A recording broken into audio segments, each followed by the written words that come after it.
అన్నాడు, అమృతం తాగితే వృద్ధాప్యం రాదు, అమృతం తాగితే మృత్యువు రాదు. కానీ నువ్వు రాక్షసుల్ని, అందున చాలా ఉద్ధతితో ఉన్న రాక్షసుల్ని నిగ్రహించగలిగినటువంటి ధర్మస్వరూపుడమైనటువంటి నారాయణ, నన్ను అనుగ్రహించి ఈ అమృతాన్ని తాగకుండానే నాకు వృద్ధాప్యం రాకుండా, మరణం లేకుండా వరమియ్యి. వృద్ధాప్యం లేకుండా, మరణం లేకుండా నీకు వరం ఇచ్చేశారు. ఇంత బలం ఉంది, ఏం చేస్తావు దాంతో? ఆరోగ్యము అన్న మాట వెనక ఆలోచించవలసిన రహస్యం ఇది. నీవు ఆరోగ్యముగా ఉండాలని దేనికి కోరుకోవాలో తెలుసా? ఈశ్వరుణ్ణి. మళ్ళీ నువ్వు ఈశ్వర సేవ చెయ్యడం కోసం కోరుకోవాలి. ఈశ్వర సేవ ఎందుకు చెయ్యాలి? ఈశ్వరుడికి ధర్మాన్ని నిలబెట్టి అధర్మాన్ని భంజించడం తెలుసు. ఈశ్వరుడి సేవ చేస్తే నీకు ధర్మం అవ్వుతుంది. నువ్వు ధార్మికంగా నిలబడితే నువ్వు దేశానికి పనికొచ్చేవాడి అవుతావు. కాబట్టి నాకు కేవలము జరామరణము లేకుండా ఉండడం మాత్రమే నేను కోరుకోవట్లేదు. మహానుభావ, రాక్షస విధ్వంసం చేస్తుంటావు, నీ ముందు నేను నిలబడాలి. అప్పుడేమవుతుంది? ఈ ఆరోగ్యం, ఈ బలం, ఈ జవం నువ్వు చేసే రాక్షస సంహారంలో పనికొస్తే ఈ ఉండిపోయినటువంటి బలానికి ఒక సార్థకత. ఏమీ లేకుండా ఉత్తినే బలం ఉండి అలా కూర్చుంటే ఏమిటి ప్రయోజనం? లేకపోతే ఆ బలంతో వెళ్ళి రాక్షసులకు సహాయం చేస్తే ఏమిటి ప్రయోజనం? కాబట్టి నాకు జరామరణములు లేని వరంతో పాటుగా నీ సన్నిధిని నిలబడగలిగినటువంటి అదృష్టాన్ని కృప చెయ్యి అని అడిగాడు. ఇది మనం నేర్చుకోవలసినటువంటి విషయం. ఎంత గొప్ప రహస్యాన్ని దాచారో చూడండి. దేనికి తినాలి అంటే ఆరోగ్యంగా ఉండడానికి. దేనికి ఆరోగ్యంగా ఉండాలి అని అడిగారు అనుకోండి, ఆ ఆరోగ్యంగా ఉండి 10 మందికి పనికి రావడానికి, ఈశ్వరుణ్ణి సేవించడానికి పనికి రావాలి బలం. తప్ప కేవలం బలంగా ఉండడానికి పనికొస్తే అంతకన్నా అన్యాయమైన విషయం కొట్టలేదు లోకం. లేదా క్షయమైపోతుంది, ఉండిపోదు, పెరిగిపోతుంది ఏదో ఒకనాడు. అప్పుడు నీకు ఆరోగ్యం ఉన్నప్పుడు, బలం ఉన్నప్పుడు నువ్వు చేసుకున్నది మిగలదు. కాబట్టి ఇది ఎవరికి వారు పరిశీలనం చేసుకోవలసిన విషయంగా ఆవిష్కరింపబడిన ఆంతర రహస్యం. ఇప్పుడు శ్రీ మహావిష్ణువు అన్నారు, నువ్వు ఎన్నడూ నా సన్నిధిని నా ముందు ఉంటావని కదా అడిగావు, కాబట్టి నీవు నాకు వాహనం అవుతావు. నేను నీ మీదే కూర్చుని వెడుతూ ఉంటాను. 2, నువ్వు నాకు ధ్వజమవుతావు. నా ధ్వజముగా, నా వాహనముగా, 2గా ఉండి నన్ను సేవించగలిగినటువంటి భాగ్యాన్ని నీకు ఇస్తున్నాను. వెంటనే మహానుభావుడు ఎంతో సంతోషించి నమస్కరించాడు.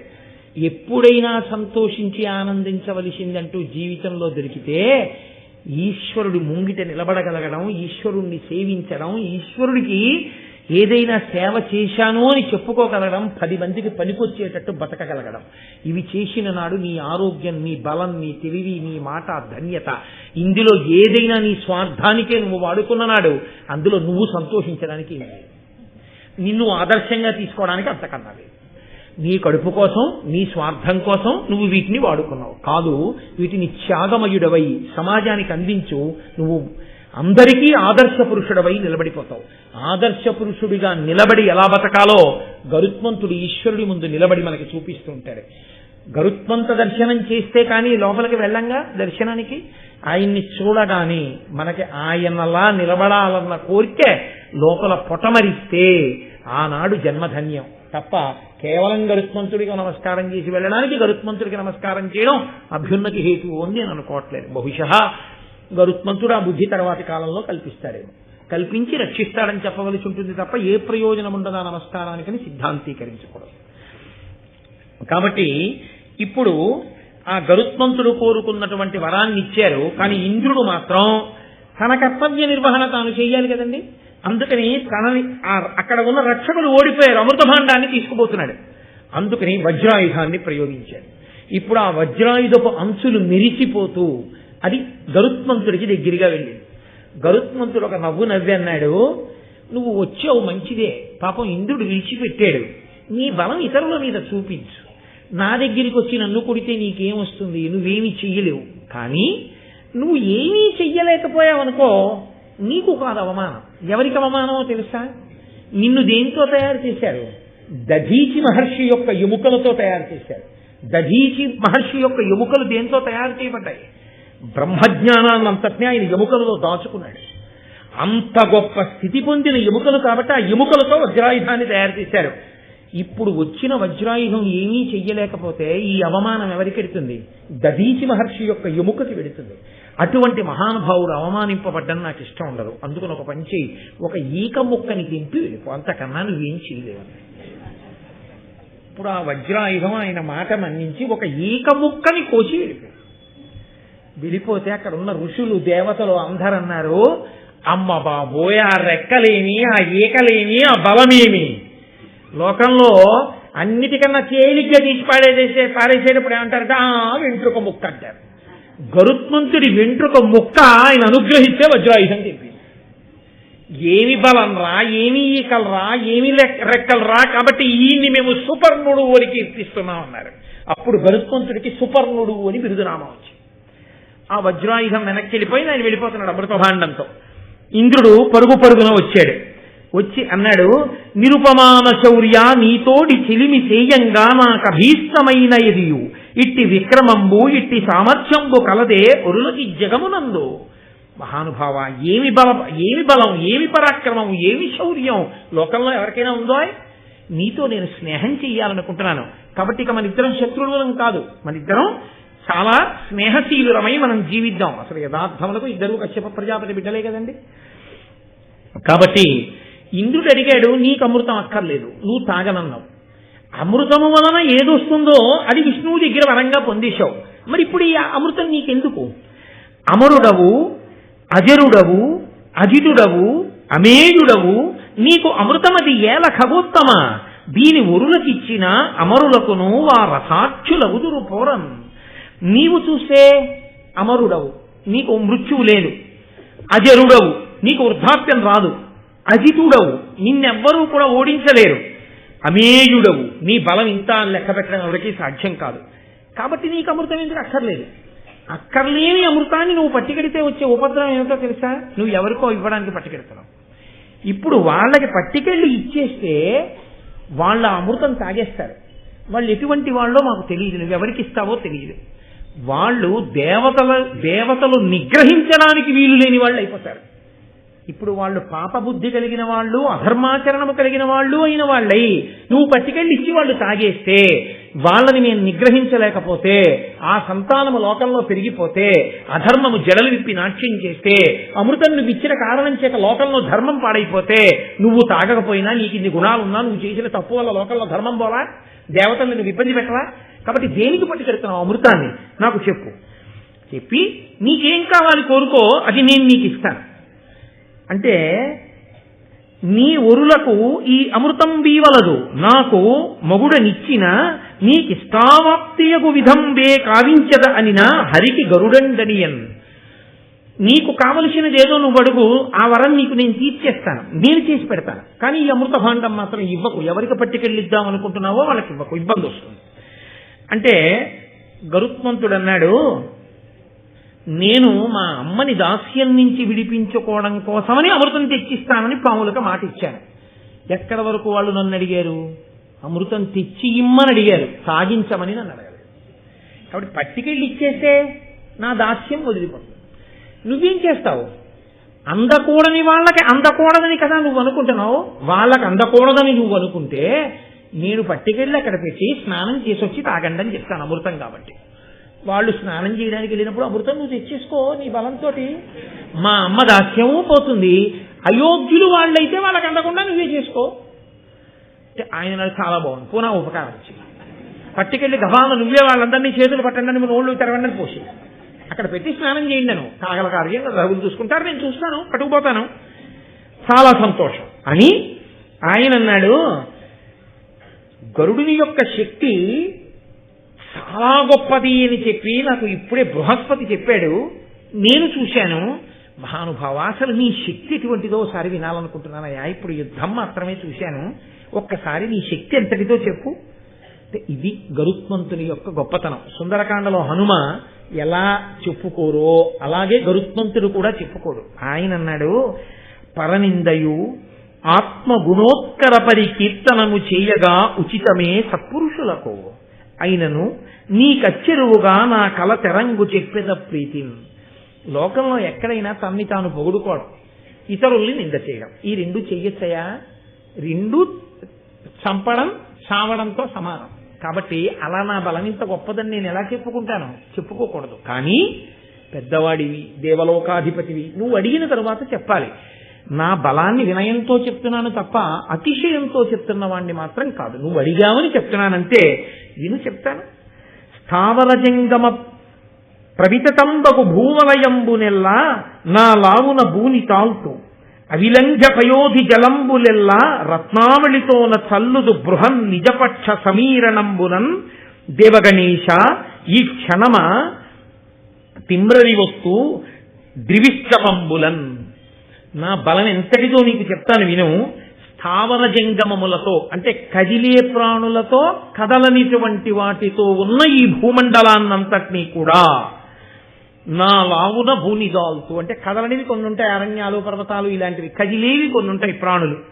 కదిలే వాటితో కదలని వాటితో కలిపి ఈ భూమినంతటినీ ఎక్కేసి నా రెక్కల మీద పెట్టుకుని తిప్పేస్తాను. కాదు, ఈ సముద్రాలలో సముద్ర గర్భంలో రత్నాలుంటాయి. నేను సముద్రాల దగ్గరికి వెళ్ళి రెక్కలిలా అల్లారిస్తే ఆ నీళ్లు రత్నాలతో సహా భూమి మీదకి ఎగిరి పడిపోతాయి, చల్లాచెదరైపోతాయి. ఇంకేముండదు అక్కడ అడుగును చూడడానికి. కనీసం నీళ్లు చిమ్ముకుపోయిన తర్వాత అడుగున రత్నాలు కూడా కనబడవు, రత్నాలు కూడా ఎగిరి పడిపోతాయి. కాదు, 3 లోకములను క్షణంలో తిరిగి వచ్చేస్తాను. అది నా బలం. అంతకన్నా ఏం చెప్పమంటావు? బాగుండదు వై. ఇంద్రుడు తెల్లబోయి చాలా సంతోషించి, మహానుభావ, నేను కూడా నీకో వరం ఇవ్వాలనుకుంటున్నాను. ఇంత గొప్పవాడివి, నేను మీతో మనవి చేశాను కదా, దేవతలకు అది లక్షణం. వాళ్ళు ప్రసన్నులై కనబడితే వరం ఇవ్వకుండా ఉంటారు. కాబట్టి నీకు నేను వరం ఇవ్వాలనుకుంటున్నాను, కోరుకో. మీరు జాగ్రత్తగా ఆలోచించండి. గరుత్మంతుడికి వరం ఇవ్వగలిగిన వాడా దేవేంద్రుడు ఇప్పుడు అసలు? కానీ వరం పుచ్చుకోకుండా వెళ్ళిపోవచ్చా గరుత్మంతుడు? ఇప్పుడు దేవతలు కనబడిన తర్వాత అడిగి తీరాలంటే వాళ్ళు ఒప్పుకోరు, అది వాళ్ళ ధర్మం. వాళ్ళ ధర్మాన్ని నేను పాడు చేసి వెళ్ళిపోయాడు అనుకోండి, అసహ్యంగా ఉంటుంది. కాబట్టి అడగాలి. అడగడానికి ఇంద్రుడు అనుగ్రహిస్తే తప్ప తాను పొందలేనిది ఏముంది ఆయనకి? శ్రీమన్నారాయణుడికే వాహనమైన వాడు, ధ్వజమైన వాడు, అమృతం తాగకుండానే జావరణములు లేనివాడు, సహజముగా ఇంత బలమున్నవాడు, ఇటువంటి వాడికి ఇంద్రుడేమి ఇవ్వాలి కనుక. కానీ వినయం ఉన్నవాడు అడగగలిగినది అడిగాడు గరుత్మంతుడు. అది ఆయన వినయం అంటే. ఇక్కడ నిజంగా చాలా చాలా గొప్ప విషయం ఇది. చదువుతున్నప్పుడు ఎంత సంతోషం కలుగుతుందో, ఎంత ఆనందం కలుగుతుందో నిజంగా. నేను ఒకనకొకప్పుడు ఒక విషయం చూశాను. ఇన్స్పెక్షన్స్కి వస్తుంటారు ఆఫీసర్స్. ఇన్స్పెక్షన్స్కి వస్తే వాళ్ళు ఏం చేస్తారంటే ఆ ఆఫీస్కి అంతటికీ కూడా అధికారి ఏదో అందరికన్నా ఓ మంచి కుర్చీలో కూర్చుంటాడు కదండి, కాస్త అటు ఇటు తిరిగే కుర్చీలోనన్నా కూర్చుంటాడు. ఎదురుగుండా ఉన్న వాళ్ళు అలా తిరగడానికి వీలు లేని కుర్చీలో కూర్చుంటారు. అది మంచిదే కూడా. వాళ్ళు కూడా అలా తిరిగే కుర్చీలో కూర్చుంటారో సరదాగా ఉందని అటు ఇటు తిరిగాడు అనుకోండి, చెప్పేది మర్చిపోతారు. ఆయనకు కోపం వస్తుంది. ఆయనకి తిరిగే కుర్చీ అవసరం, మనకి తిరగకుండా కూర్చునే కుర్చీ అవసరం పనిచేసేవాడికి. కాబట్టి ఈ వచ్చిన ఆయన కన్నా పెద్ద అధికారి. ఆయన వచ్చాడు. వస్తే ఈయన లేచి కూర్చోండి అన్నాడు. ఆయన అన్నాడు తప్పు, ఇక్కడ పరిపాలన కొరకు ఈ కార్యాలయం, ఈ కార్యాలయానికి అధికారివి నువ్వే. ఆ కుర్చీలో నువ్వే కూర్చోవాలి. నువ్వు లేచిపోయి నేను కూర్చోకూడదు, నువ్వే కూర్చోవాలి. నీ ఎదురుగుండా కూర్చున్నా నా అధికారం ఏమిటో తెలుసా? ఆ కుర్చీలో కూర్చుని ఏం చేస్తున్నావు అని నేను అడగాలి తప్ప నిన్న ఆ కుర్చీలోంచి ఇంకో కుర్చీలో కూర్చోబెట్టి నేను ఆ కుర్చీలో కూర్చుని ఇంతకన్నా పెద్దవాడిని ఆ కుర్చీలో కూర్చుని ఈ కుర్చీలో కూర్చుని నువ్వేం చేస్తున్నావు అడగడానికి ఈ కుర్చీలో కూర్చునే అధికారం నాకే ఉంది. నేను కూర్చోకూడదు. ఇంతకన్నా పెద్ద కుర్చీలో కూర్చున్నాను, మళ్ళీ కుర్చీ ఏంటి? ఇందులో కాదు నేను కూర్చోవలసి. ముందు నా ధర్మం పాటిస్తే నీ ధర్మాన్ని నేను అడుగుతా, నువ్వే కూర్చో, నేను ఎదురుగుండా కూర్చొని అడుగుతా అన్నాడు ఆయన. నేను చాలా సంతోషం పొందాను. అబ్బా, ఇన్నాళ్ళకు ఒక ధార్మికుడైన అధికారిని చూశాను రా. నాటి నుంచి ఈనాటి వరకు మళ్ళీ కుర్చీలో అలా కూర్చొని వాడిని నేను చూడాలి. కాబట్టి ఉంటారు మహాత్ములు, అంత మర్యాద పాటించగలిగిన వాళ్ళు ఉంటారు. కాబట్టి చూడండి, ఆయన అన్నాడు ఇంద్రుడు, నాకు అభిమతమనరించి నీకిష్టము చెప్పుకొనుమనినా దుర్మదులై మాకి కహితము చేసిన ఆ కద్రువ పుత్రుల అశనమయ్యడు నాకు. నువ్వు వరం అడగమన్నావు కాబట్టి నేను అడుగుతున్నాను. మా అమ్మనంత బాధ పెట్టారు. అయ్యో, మన పెద్ద తల్లి అని ఆలోచించలేదు, మన పిన్నమ్మ అని ఆలోచించలేదు. కాదు, పాపం మా అమ్మ అంత ఊడిగం చేస్తుంటే ప్రేమతో ఎప్పుడు వద్దులే అమ్మా, ఎందుకు ఆ దాస్యం, అక్కర్లేదని విడుదల చేయలేదు. నేను పుట్టిన తర్వాత నాతో కూడా దాస్యం చేయించుకున్నారు. నేనే వెళ్ళి బాధపడుతూ అడిగితే, పోన్లే ఇన్నాళ్ళు చేశారు కదా తమ్ముడు, దీనికి నువ్వేదో తీసుకొస్తే దాస్యం విడుదల పొందాలా, అక్కర్లేదు, హాయిగా ఇవాళ నుంచి నువ్వు ఎప్పుడూ మాకు తమ్ముడివి, సంతోషంగా ఉండు అని అనలేదు. కారణం లేకుండా ఎప్పుడూ వైరం పెట్టుకుని మా మీద ఎప్పుడూ మా బలాన్ని వాళ్ళ ఉన్నతికే ఉపయోగించుకోవాలని కోరుకున్నారు. అది నాకు కడుపులో నిప్పు కడికగా ఉండిపోయింది. పోరు నష్టం పొందు లాభం అని నేను మీకు చెప్పే కదండి, అది ఉండిపోయింది నాకు మనసులో. కాబట్టి ఇప్పుడు నిన్ను వరం అడుగుతున్నాను, ఈ లోకాలలో ఎక్కడ ఉన్న పాములైనా నాకు ఆహారం అయిపోవాలి, కాబట్టి నాకు ఆ వరం అని ఆయన అన్నాడు. నేను ఆ పాముల్ని ఆహారంగా చేసుకోవడానికి నిజానికి నువ్వు వరం ఇవ్వక్కర్లేదు, నేనే తినేయగలను. అయినా నేను ఎందుకు అడుగుతున్నానో తెలుసా? ఇందాక అన్నానే, ఎదురు కుర్చీలో కూర్చుని ఆ కుర్చీలో కూర్చున్నవాడిని అడిగినట్టు, భవదభిరక్షములకు నీ భువనంబులయందు సర్పములు త్రిమ్మరుటన్ దివిజాధిపా నీ కెరిగింకింపవలసే, నీ ఆజ్ఞ నాకు పడయగవలసను. ఈ భువనములన్నింటి మీద నీకు ఆధిపత్యం ఉంది, ఇంద్రుడివి కాబట్టి. పాములు అక్కడ తిరుగుతూ ఉంటాయి, నేను వెళ్ళి తింటాను. అప్పుడు అవి నిన్ను ప్రార్థిస్తే నువ్వు వచ్చి, నా పరిపాలనలో ఉన్నవి అవి నన్ను ప్రార్థించే, నువ్వు అలా తినేయచ్చా అనో మాట అనొచ్చు. నీ పరిపాలనలో ఉన్నదాన్ని నేను తినేసే ముందు నీ అనుమతి అడిగితే గౌరవంగా ఉంటుంది, అందుకు అడిగేవాళ్ళం. నిజంగా నేను తినేసి నువ్వు అడిగినా నిన్ను నేను సావగొట్టేయగలను, కానీ అలా చెయ్యను. ఆ మాట నా నోటి వెంట రాకూడదు. ఎక్కడి మర్యాద అక్కడే. కాబట్టి వరం రూపంలో నీ అనుమతి పుచ్చుకుంటే నువ్వు జోక్యం చేసుకో. అప్పుడు నేను వరం ఇచ్చానయ్యా నువ్వు తప్పుకోవచ్చు, నువ్వు నా మీదకి యుద్ధానికి రావక్కర్లేదు, నిన్ను నేను ఓడించక్కర్లేదు. 10 మాటలు ఇంద్రుణ్ణి ఓడించచ్చు, కానీ నాకన్నా ముందు పుట్టినవాడివి, దేవలోకాధిపతివి, నిన్ను అస్తమానం అగౌరవం చేసి నాకేం గౌరవం అయ్యా? పెద్ద స్థానంలో ఉన్నవాడిని గౌరవించాలి, కానీ ఆయన్ని అగౌరవపరచడం నాకు గౌరవమా? కాబట్టి వద్దు. కాబట్టి అనుమతి నిన్ను ఎందుకు అడిగానో తెలుసా? భవిష్యత్తులో 10 మాటలు నేను నీ జోలికి వచ్చానన్న అపనింద నాకు ఉండకూడదు. అనుమతి అడిగి తినేశాననుకో కూడా ఉండదు. బలం లేక కాదయ్యో, అంతర్లేను. నిజంగా వినయానికి పెద్ద మనసులు ఎంత పొంగిపోతాయండి, పెద్ద హృదయాలు ఎంత ఆనందపడిపోతాయి. కాబట్టి ఇంద్రుడు అన్నాడు, చాలా సంతోషం, తప్పకుండా తినేసి నీకు ఆహారంగా ఇచ్చేస్తున్నాను. ఇప్పుడు ఆయన అమృత భాండాన్ని తీసుకొచ్చి అక్కడ ఒక పెద్ద దర్భలతో చేయబడినటువంటి ఒక వీధి, ఒక చిన్న పరుపు లాంటిది ఒకటి ఉంది. అక్కడ అన్ని దర్భలతోటే తయారు చేయబడి ఉందో చాప లాంటిది. దాని మీద ఆ అమృత భాండాన్ని పెట్టాడు. పావులన్నీ గబగబా సంతోషంగా వచ్చేసి తాగేస్తాం అన్నాయి. అంటే ఆయన అన్నాడు, అనిమిషనాథ సుగుప్తమైన అమృతము తెచ్చి మీకు నిశ్చితి, అస్మజ్జననీ దాస్యము వాచెను దినకర పవనాగ్ని తుహిన దీప్తుల కరిగాన్. ఇది చిన్నతనంలో అమ్మ చెప్పిన మాట పిల్లల మనసులో నాటుకుపోతుందనడానికి గుర్తు ఇదే. అమ్మ వెళ్ళేటప్పుడు ఏం చెప్పింది? నిన్ను చంద్రుడు రక్షిస్తాడు, నీ శరీరాన్నంతటినీ సూర్యుడు రక్షిస్తాడు, అగ్ని రక్షిస్తాడు, వాయువు రక్షిస్తాడంది. అమ్మ అన్న మాటే నన్ను రక్షించింది. అమ్మ అంది కాబట్టి వాళ్ళందరూ రక్షించడం అంటే వాళ్ళు నా చేతిలో ఓడిపోయినట్టు వెళ్ళిపోయారు, అడ్డు రాకుండా. అది మా అమ్మ మాటకి గుర్తు. మా అమ్మ ఏ మాట అందో మా అమ్మ మాటే సాక్ష్యం. కాబట్టి వాళ్ళు నన్ను రక్షించారు, కాబట్టి వాళ్ళు ఎప్పుడూ రక్షకులుగా నిలబడతారు. వెంటనే ఆయన ఏమన్నాడో తెలుసా అండి? అమ్మ మాట పిల్లలకి ఎంత తలకెక్కుతుందనడానికి మహాభారతంలో పద్యం సాక్ష్యం. ఆయన అన్నాడు, ఆ నలుగురినే సాక్షులుగా పెట్టాడు. చంద్రుడు, సూర్యుడు, అగ్ని, వాయువు సాక్షులుగా చెప్తున్నాను. ఇంద్రుడి చేత రక్షింపబడే అమృతాన్ని ఇమ్మని మీరు అడిగారు, నేను పట్టుకొచ్చి మీకు ఇచ్చాను. అయిపోయింది నా కర్తవ్యం. కాబట్టి ఇప్పుడు మా దాస్యం వదిలిపోయిందా లేదా? వదిలిపోయింది. కాబట్టి ఇప్పుడు నేను మా అమ్మ మీకు దాసులం కారు. ఈ అమృతాన్ని మీరు అలా ఎలా పడితే అలా వచ్చి తాగేయకూడదు. స్నానం చేసి చక్కగా ఆభరణములు పెట్టుకుని వచ్చి తాగేసేది. అలాగే తాగేస్తాం తమ్ముడు, చాలా సంతోషం, మీకు అదృష్టం ఉంటే చేసుకోండి అని మనసులో అనుకుని ఆయన వెంటనే తన మూపున అమ్మని కూర్చోబెట్టుకుని, అమ్మా నీ దాస్యం అయిపోయింది అన్నాడు. ఎంత సంతోషపడిపోయిందో తల్లి. ఆ తతమక్షమారుత అని కదా ఆ రెక్కలు అల్లారుస్తూ అమ్మని ఎక్కించుకుని వెళ్ళిపోయాడు. వీళ్ళు గబగబా స్నానం చేద్దామని సముద్రం దగ్గరికి వెళ్ళారు. వెళ్ళి ఆ జలాశయం దగ్గరికి వెళ్ళి స్నానం చేసి వస్తున్నారు. వెళ్ళిపోతూ గరుత్మంతుడు ఇతరులకు కనపడకుండా తనకి మాత్రం కనపడేటట్టుగా నిలబడిన ఇంద్రుడికి ఒక నమస్కారం చేసి సౌజ్ఞ చేశాడు. వాళ్ళకి చెప్పారు స్నానానికి వెడతారు, నేను వెడుతున్నాను, నీ పనులు చేశాను. వాళ్ళు స్నానానికి వెళ్ళారు. ఇంద్రుడు వచ్చి అమృత భాండాన్ని పట్టుకుని మళ్ళీ దేవలోకానికి పట్టుకెళ్ళిపోయి రక్షణలో పెట్టేశాడు. ఈయనంటే తేగలిగాడు, వాళ్ళు తెచ్చుకోగలరా? వాళ్ళు తెచ్చుకోలేరు. అక్కర్లేని పేరాశలకు పోవడం అంటే అదే. ఇప్పుడు వాళ్ళు స్నానం చేసి వచ్చేటప్పటికి అమృత భాండం అక్కడ లేదు కాబట్టి కనీసం అమృత భాండాన్ని పెట్టిన ఈ దర్భలు నాకేద్దామన్నారు.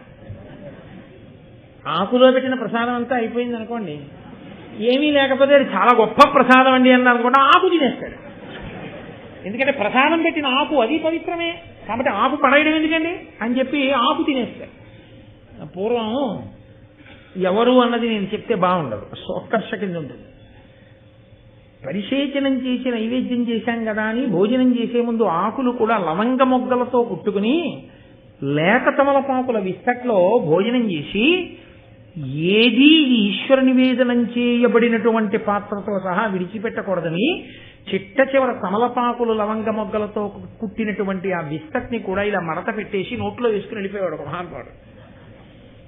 అలా వాళ్ళు ఇది అమృతం పెట్టిన దర్భలు కదా అని నాకితే దర్భల యొక్క అంచులు చాలా సూదిగా పదునుగా ఉంటాయి. ఆ నాలుకలన్నీ చీరుకుపోయి 2 నాలుకలయ్యి. పావులన్నిటికీ ద్విజిహ్వులు అని పేరు వచ్చింది. 2 నాలుకలు పావులో ఉండడానికి కారణం అప్పటి నుంచి వచ్చింది. సంతానం కూడా అలాగే పుట్టుకొచ్చింది. కాబట్టి అలా పావులకి దక్కింది ఏమిటి అంటే 2 నాలుకలు అయిపోయాయి. గరుత్మంతుడికి దక్కింది ఏమిటి అంటే శ్రీ మహావిష్ణువుకి ధ్వజమై, శ్రీ మహావిష్ణువుకి వాహనమై, అమృతం తాగకుండా జరామరణములు లేనివాడై, మహానుభావుడై, లోకములకు ఎన్నో ధర్మములను నేర్పినవాడై, తల్లి దాస్యమును విడిపించినవాడై, ప్రయోజకుడై, తల్లిదండ్రుల యొక్క ఆనందములకు కారకుడై, దేవతల చేత కీర్తింపబడినవాడై, స్మరించినంత మాత్రం చేత, కథ విన్నంత మాత్రం చేత ఆయన అనుగ్రహంతో మననందరినీ కూడా రక్షించేటటువంటి స్వభావము కలిగిన మహాపురుషుడయ్యాడు. అందుకే ఎక్కడ గరుత్మంతుని కథ చెప్తారో అక్కడ శ్రీ మహావిష్ణువు దేవతలు కూడా ప్రీతి చెందుతారట. ఇంతటి మహాపురుషుడి గురించి చెప్పుకున్నారు అని. కాబట్టి అటువంటి గరుత్మంతుని యొక్క కథ ఎక్కడ చెప్పబడుతోందో భరతాంతర్గతంగా ఎక్కడ కూర్చుని వింటున్నారో ఈ సౌపర్ణాఖ్యానము భాసురముగా వినిన పుణ్య పరులకు అధిక స్త్రీ సంపదలకు దురిత నిరాసంబగు వాయు ఉరగర క్షోభ భయముల్. ఎవరైతే ఈ గరుత్మంతుని యొక్క కథని వింటున్నారో వాళ్ళందరికీ కూడా అధికమైనటువంటి శ్రీ సంపద అంటే ఐశ్వర్యము కలుగుతుంది. ఐశ్వర్యముతో పాటుగా 10 మందికి పనికొచ్చేటట్టుగా జీవించగలిగినటువంటి స్థితి, ఇతరుల యొక్క కష్టమును తమ యొక్క శక్తి చేత తొలగతోయగలిగినటువంటి మంచి బుద్ధి, ఎవరు వచ్చి నిలబడితే అమ్మయ్య ఈయనున్నాడు చాలని 10 మంది సంతోషిస్తారో అలా ప్రయోజకుడు కాగలిగినటువంటి వ్యవస్థ ఈ సౌపర్ణాఖ్యానమును ఎవరు వింటున్నారో, ఎవరు చదువుతున్నారో అటువంటి వాళ్ళందరికీ కూడా కలుగుతుంది అని మహానుభావుడు ఋషితుల్యుడైనటువంటి నన్నయ్య గారు తన నోటితో అని ఈ కథ విన్న వాళ్ళకి అంతేకాదు, ఈ కథని పరమభక్తితో విని చేతులు జోడించి నమస్కరించినటువంటి వారందరికీ పాపములన్నీ కూడా దగ్ధమైపోతాయి. దగ్ధమై వాళ్ళు అమృతమును తాగిన వారితో సమానం అవుతారు. వారికి ఈశ్వర భక్తి కలుగుతుంది అని మనకి ఫలశ్రుతిని చెప్పారు. అంత చక్కటి అమృతాపహరణ ఉపాఖ్యానాన్ని మీ అందరూ కూడా ఆఖ్యానాన్ని విన్నారు. దీని తరువాత రేపటి రోజున ఇవన్నీ ఎందుకు బయలుదేరే? జనమేజయ సర్పయాగం గురించి చెప్పవలసి వస్తే ఇన్ని విషయాలు చెప్పవలసిన అవసరం వచ్చింది. ఎందుకు పడ్డాయా పావులసలు? పావులు సర్పయాగంలో ఎందుకు పడిపోవలసి వచ్చింది అంటే ఇగో ఈ కథ అంతా చెప్పుకొస్తున్నాడు సౌతి. కాబట్టి రేపటి రోజున ఒక అత్యద్భుతమైనటువంటి వృత్తాంతం, ఎవరి పేరు తలుచుకుంటే పాము పడగ దింపేస్తుందో అటువంటి మహాపురుషుడి గురించి మాట్లాడతారు. అటువంటి పద్యాలు, అటువంటి వైభవం రేపటి రోజున ఆ ఆఖ్యానాన్ని మనం ప్రవచనం చేసి వినేటటువంటి భాగ్యాన్ని ఈశ్వరుడు మనకు కల్పించుగాక. మంగళాశాసన పరైహిమదాచార్య పురోగమై సర్వైశ్చ పూర్వైరాచార్యై సత్కృతాయాస్తు మంగళం. మంగళం కోసలేంద్రాయ మహనీయ గుణాత్మనే చక్రవర్తి తనూజాయ సర్వభౌమాయ మంగళం. ఉమాకాంతాయ కాంతాయ కామితార్థప్రదాయినే శ్రీగిరీశాయ దేవాయ మలినాథాయ మంగళం. కరచరణకృతం వా కర్మవాక్కాయజం వా శ్రవణనైనజం వా మానసం వాపరాధం విహితమవిహితం వా సర్వమేత్తక్షమస్వ శివ శివ కరుణాబ్ధే శ్రీ మహాదేవ శంభో. సర్వం శ్రీ ఉమామహేశ్వర పరబ్రహ్మార్పణమస్తు. స్వస్తి.